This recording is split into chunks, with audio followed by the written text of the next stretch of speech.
बिल्कुल, देखिए मैं अभी आपको बता दूं, सीजीआई की तरफ से जो कहा गया है उसमें उन्होंने कहा है कि अल्फा न्यूमेरिक रखने का मतलब क्या था, क्योंकि बार बार ये मांग उठ रही थी कि कंपनीज के नाम सामने आ गए हैं जिन्होंने बॉन्ड खरीदा था और किन पार्टीज का बॉन्ड खरीदा था वो भी सामने आ चुका है, लेकिन वो जो अल्फा न्यूमेरिक नंबर है वो कहां है, उसको लेकर सुप्रीम कोर्ट की तरफ से आदेश दिया गया था, लेकिन वो जारी नहीं हुआ, जिस पर आज सुनवाई हुई और ये जवाब मांगा गया था एसबीआई से। सीजीआई ने कहा कि अगर बॉन्ड को भुनाया जाता था तो ये कैसे पता चलता है कि वो फेक नहीं है, क्योंकि तमाम तरह की दलीलें एसबीआई की तरफ से दी गई थी कि आखिरकार बॉन्ड नंबर को, अल्फा न्यूमेरिक नंबर को क्यों छिपा कर रखा गया था, क्यों उसको हाइड रखा गया था।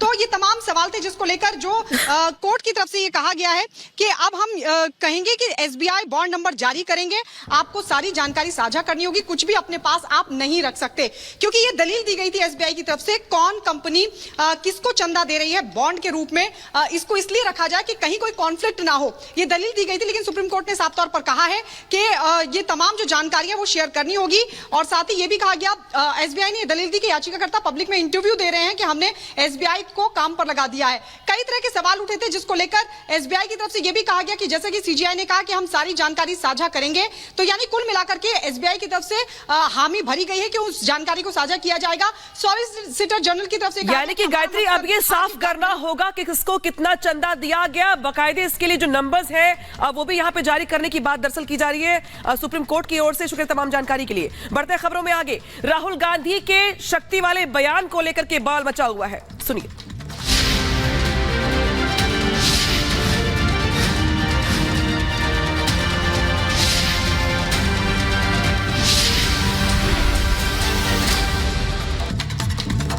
तो लोकसभा चुनाव का ऐलान होने के साथ ही बयानबाजी का दौर भी आगे बढ़ चला है, लिहाजा राहुल गांधी के शक्ति वाले बयान पर बीजेपी की ओर से पलटवार किया गया है और कहा गया कि कांग्रेस हिंदुत्व से ही लड़ रही है। ये बीजेपी की ओर से बड़ा हमला बोला गया है और बोला गया कि कांग्रेस हिंदुत्व से लड़ रही है, उद्धव के सामने हिंदुत्व पर हमला किया गया, हिंदू विरोधी है इंडी गठबंधन, ये भी बीजेपी की ओर से बड़ा हमला किया गया। और मजे की बात यह है कि भारत जोड़ो यात्रा के शुरुआती दौर में जब पादरी जॉर्ज पोनिया ने राहुल की मौजूदगी में मां शक्ति पर हमला बोला था, तब ये दुर्गा मां के प्रति उनकी नफरत को भी दर्शाता है। लिहाजा बीजेपी की ओर से पलटवार किया जा रहा है और कहा जा रहा है कि दरअसल इंडी गठबंधन हिंदू विरोधी है। क्या कहा जा रहा है बीजेपी की ओर से? राहुल गांधी उद्धव ठाकरे जी के सामने शिवाजी मैदान में कहते हैं कि हिंदू धर्म में शक्ति शब्द है, हम इस शक्ति के खिलाफ है, हम इस शक्ति से लड़ रहे हैं। मतलब कि हिंदू विरोध किस प्रकार से आज फैल चुका है पूरे इंडी गठबंधन में। उदयनिधि स्टालिन बोलते हैं सनातन को समाप्त करो, ए राजा कहते हैं हम प्रभु श्री राम के खिलाफ लड़ेंगे, हम उनके दुश्मन हैं। और उसके बाद कांग्रेस पार्टी और राहुल गांधी, जिनका तो लंबा इतिहास है हिंदू विरोध का, हिंदू आतंक से लेकर भगवा आतंक, हिंदुत्व, आईएसआईएस, बोको हराम, प्रभु श्री राम के अस्तित्व पर सवाल उठाना, इस प्रकार की बातें करने वाले लोग कहते हैं कि अब वो शक्ति से लड़ेंगे।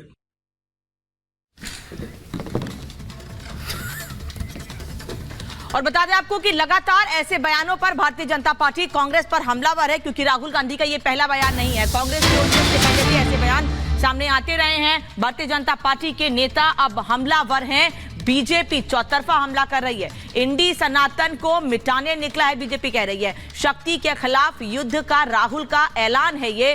दरअसल राहुल गांधी ने बयान दिया था और राहुल गांधी चुनाव की तारीखों के ऐलान के बाद से लगातार प्रधानमंत्री मोदी को लेकर, ईवीएम को लेकर, इलेक्शन कमीशन को लेकर लगातार बयान दे रहे हैं। और इसी बीच आपको बता दें, मुंबई में भारत जोड़ो यात्रा के समापन पर राहुल गांधी ने कहा कि हिंदू धर्म में एक शब्द है शक्ति, हम उस शक्ति के खिलाफ लड़ रहे हैं। आपको सुनवाते हैं राहुल गांधी का वो विवादित बयान।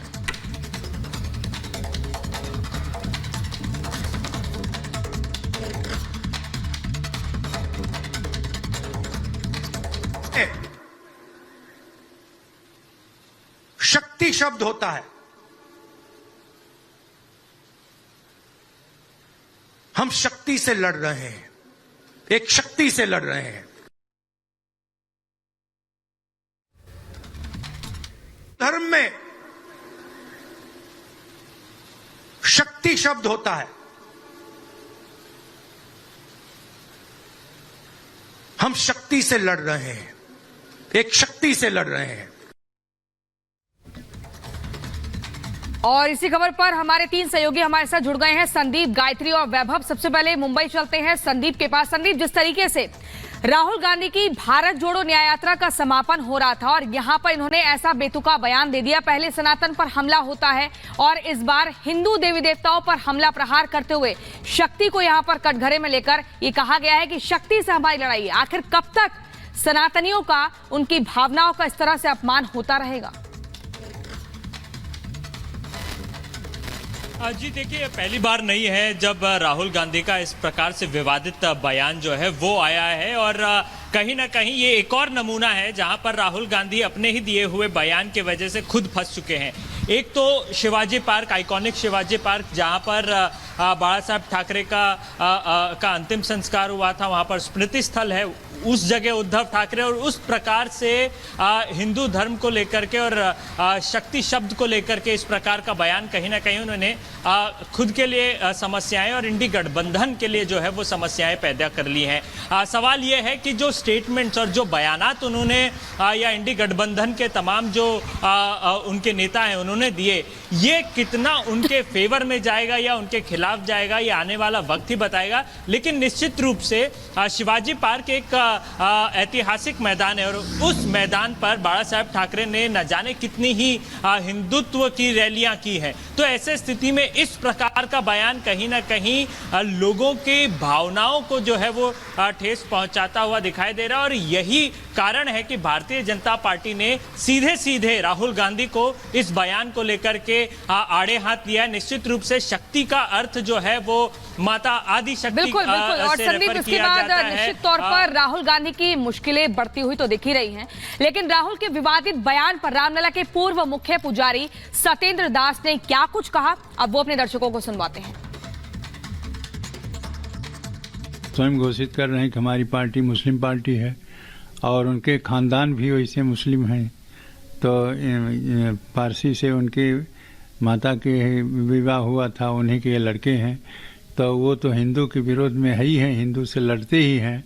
आज से नहीं, जब उनके हमारे पूज्य भगवान श्री राम को भी नकार दिया, काल्पनिक कह दिया, तो ऐसी स्थिति में जो कह रहे हैं वो सही है कि वो हिंदू नहीं हैं, हिंदू विरोधी हैं, लड़ रहे हैं हिंदू से, तो हिंदू से लड़ते रहें। और जो भारत हमारा हिंदुस्तान है, इसीलिए भारत ने उनको नकार दिया है और वह सड़क पर घूम रहे हैं। और वैभव का रुख कर लेते हैं। वैभव दिल्ली से इस वक्त हमारे साथ जुड़े हैं। वैभव, चुनाव की तारीखों का ऐलान हुए 2 से 3 दिन हुए हैं अभी, उसके बाद से राहुल गांधी ईवीएम पर, इलेक्शन कमीशन पर, प्रधानमंत्री पर और अब एक बार फिर हिंदू धर्म पर बयान दे रहे हैं, जिससे नाराजगी बढ़ती जा रही है।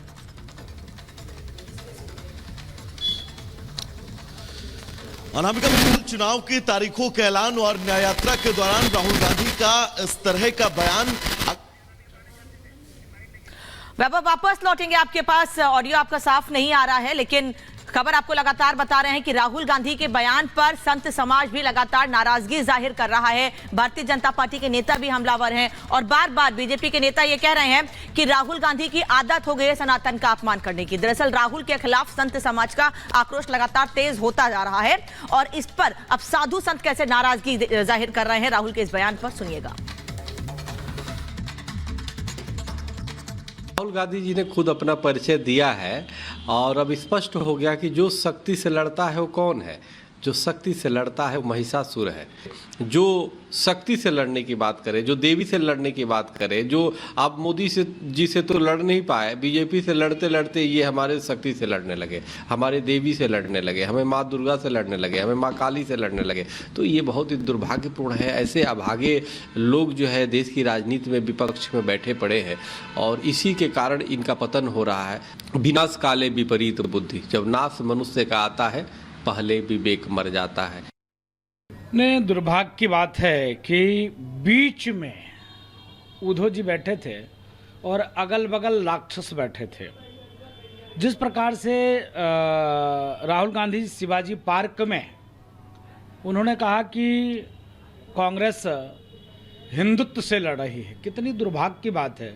जिस प्रकार से राहुल जी एक तरफ तो पूरी देश जोड़ने की बात करते हैं, दूसरे तरफ सनातन संस्कृति, हिंदुत्व को किस प्रकार मिटाया जाए, तोड़ा जाए, इसका नाश किया जाए, इस पर पूरा उनका ध्यान केंद्रित रहता है। कांग्रेस की भारत जोड़ो न्याय यात्रा रविवार रात मुंबई में खत्म हो गई। यात्रा के समापन के दौरान विपक्षी नेता शक्ति प्रदर्शन की मंशा से एक मंच पर इकट्ठा हुए, लेकिन इन्हें सुनने वाली भीड़ नदारद दिखी। इंडी के नेताओं ने मंच संभाला तो वही पुराना ईवीएम वाला राग अलापा। विपक्ष की तरफ से क्या कुछ कहा गया, इस रिपोर्ट में आपको दिखाते हैं।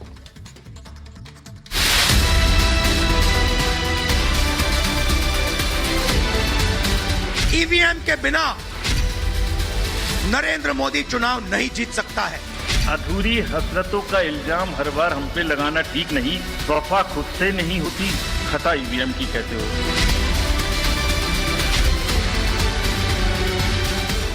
लोकसभा चुनाव के ऐलान के दूसरे दिन ही इंडी गठबंधन के नेताओं ने मुंबई में एकजुट होकर शक्ति प्रदर्शन किया। इंडी गठबंधन के नेताओं ने जहां पर बीजेपी पर तंज कसा, तो वहीं ईवीएम पर एक बार फिर से सवाल खड़े किए। देश के धर्म, जाति और उत्तर दक्षिण में बांटने वाले विपक्ष में संविधान को बचाने की कस्में खाई गई। बंगाल और पंजाब जैसे राज्यों में सियासी समीकरण बिगाड़ने के बावजूद इस रैली के जरिए विपक्षी एकता के झूठे कसीदे पढ़े गए। अगर इंडिया मजबूत रहा और हम लोग सिर्फ ये सोच के निकले कि हमने भारत को बचाना है, यहाँ के आईन को बचाना है, यहाँ के इंसान को बचाना है। मुंबई में शिवाजी पार्क में इंडी गठबंधन के नेता इकट्ठा हुए थे शक्ति प्रदर्शन करने, लेकिन इस शक्ति प्रदर्शन को देखने वाली भीड़ इकट्ठा नहीं हो सकी। कांग्रेस से जैसे उनके पुराने नेताओं ने किनारा कर लिया, वैसे ही देश की जनता भी इंडी गठबंधन से किनारा करती नजर आ रही है। विपक्ष ने अपनी एकता दिखाने के लिए शानदार मंच सजाया, हजारों लोगों के बैठने की व्यवस्था की, लेकिन अफसोस इस रैली में आधे से ज्यादा कुर्सियां खाली रह गई। इंडी गठबंधन की रैली कुछ तस्वीरें तेजी से वायरल हो रही हैं, जिसमें साफ देखा जा सकता है कि आगे की कतार को छोड़ दिया जाए तो आधे से ज्यादा कुर्सियां खाली ही पड़ी थी। सूत्रों की माने तो मंच के आसपास जो भीड़ नजर आ रही है वो विपक्षी नेताओं के ही कार्यकर्ता थे। ऐसे में अंदाजा लगाना मुश्किल नहीं कि देश की जनता को विपक्ष में कितना भरोसा है। इंडी गठबंधन के नेताओं ने जब शिवाजी पार्क में मंच संभाला तो इनका एजेंडा एक ही था। सभी ने एक सुर में ईवीएम और देश की जांच एजेंसियों पर निशाना साधा। राजा की आत्मा ईवीएम में है, हिंदुस्तान की हर संस्था में है, ईडी में है, सीबीआई में है, इनकम टैक्स डिपार्टमेंट में है।